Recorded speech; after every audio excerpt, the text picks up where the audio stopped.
les manœuvres qui s'en est suivies montrent à l'évidence qu'on voulait noyer le poisson. On voulait montrer patte blanche.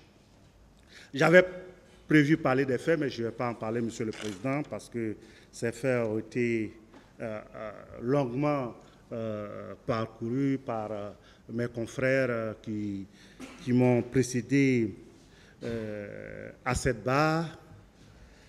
J'ai failli dire à ce pupitre, mais à cette barre, puisque nous sommes à la barre en tant qu'avocat. Mais je voudrais, à ce stade donc de mon propos, dire quelques mots des infractions poursuivies. Pas dans la démonstration technique, parce que hier, on a eu cette démonstration technique qui ne laisse aucun doute sur l'existence de ces infractions, de ces crimes, sur l'imputabilité aux accusés ici présents.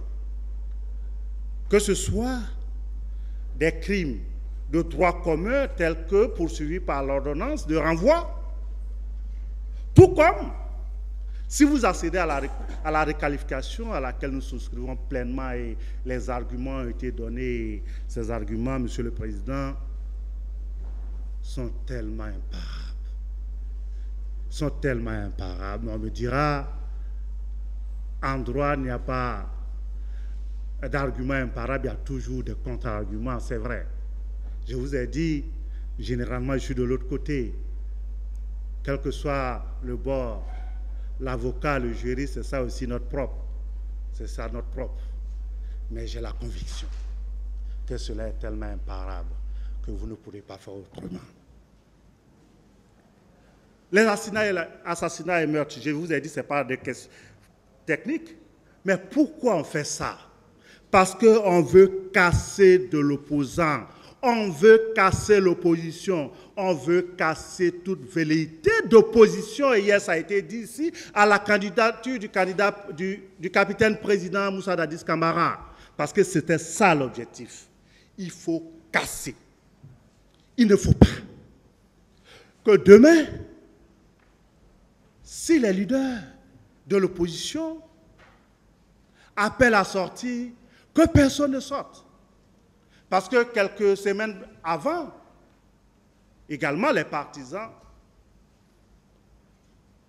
du capitaine président se sont réunis.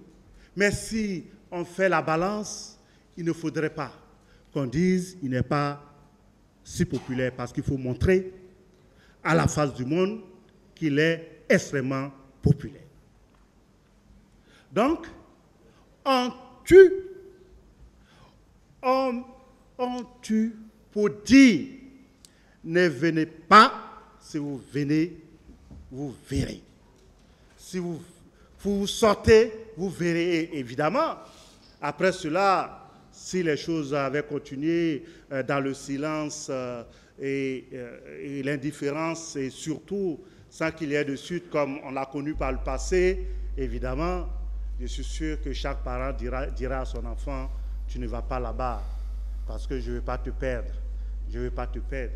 Je veux que tu restes. On vous a dit ici, il y a des parents même que pour cet événement-là, avaient enfermé leurs enfants dans les maisons, mais qu'on allait rechercher à l'intérieur, comme pour dire, même dans les quartiers, ne les soutenez pas. Parce qu'on va venir vous chercher. C'est des questions purement politiques, Monsieur le Président. C'est pour la politique. C'est pour le pouvoir. On veut rester au pouvoir, alors que en décembre 2024, quand on arrive en 2028, quand on arrive au pouvoir, on a dit qu'on vient pour instaurer la démocratie CNDD. On vient instaurer la démocratie, le développement. Or, le développement et la démocratie ne peuvent se faire sans les hommes. Si on les tue, où allons-nous? Mais justement, c'est pour dire, la démocratie et le développement, c'est nous. Vous ne sortez pas. C'est pourquoi on a tué. C'est pourquoi on a cassé. Cassé toute résistance. Cassé tout ce qui pouvait être opposé au pouvoir du capitaine président. On torture. La torture, c'est physique, mais c'est psychologique. Ça peut passer de génération en génération, la torture. Parce que le père torturé, la mère torturée, transmet nécessairement cela à sa descendance. La peur, la peur. Il ne faut pas. Donc on a voulu encore marquer les esprits pour dire, il ne faut pas que ça se répète, il ne faut pas que ces personnes puissent se réunir. On doit casser. On doit casser et puis on doit violer. L'arme utilisée dans les conflits les plus abjects et les plus barbares, sur le champ de bataille, mais ici en Guinée, c'est l'inhumanité, si je peux m'exprimer ainsi, à ciel ouvert dans un stade, dans ce stade. Je me rappelle, Monsieur le Président, en 2009, quand je suis venu en Guinée,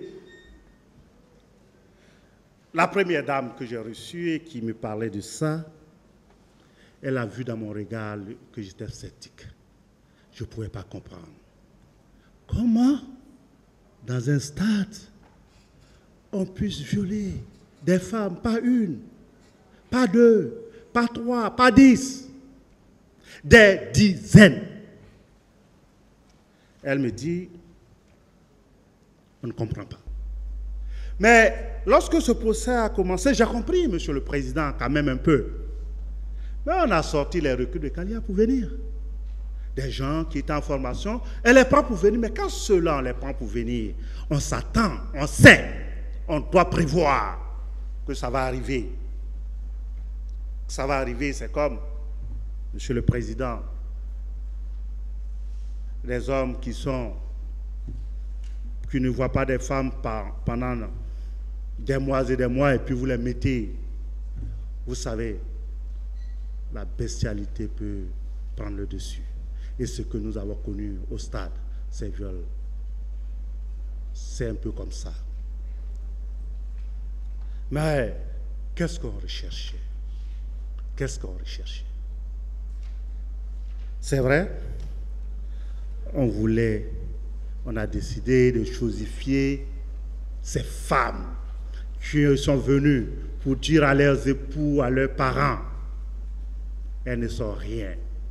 On les réduit.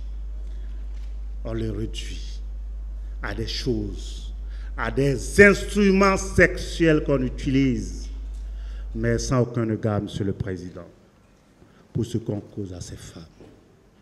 Le traumatisme qu'on cause à ces femmes. Lorsque vous rencontrez, et en novembre 2009, c'était encore tout, ça venait de se passer il y avait 2 mois. J'avoue que, Monsieur le Président, j'en ai connu des vertes et les pas mûres. Parce que quand même, il y a longtemps, je traîne ma bosse dans les droits de l'homme à travers le monde. J'ai connu des conflits, mais je n'ai jamais connu ça. Je n'ai jamais connu ça. Je voudrais, Monsieur le Président, que vous me permettez de dire à ces dames, vous avez souffert, mais le Seigneur, Dieu est là pour chacun de nous.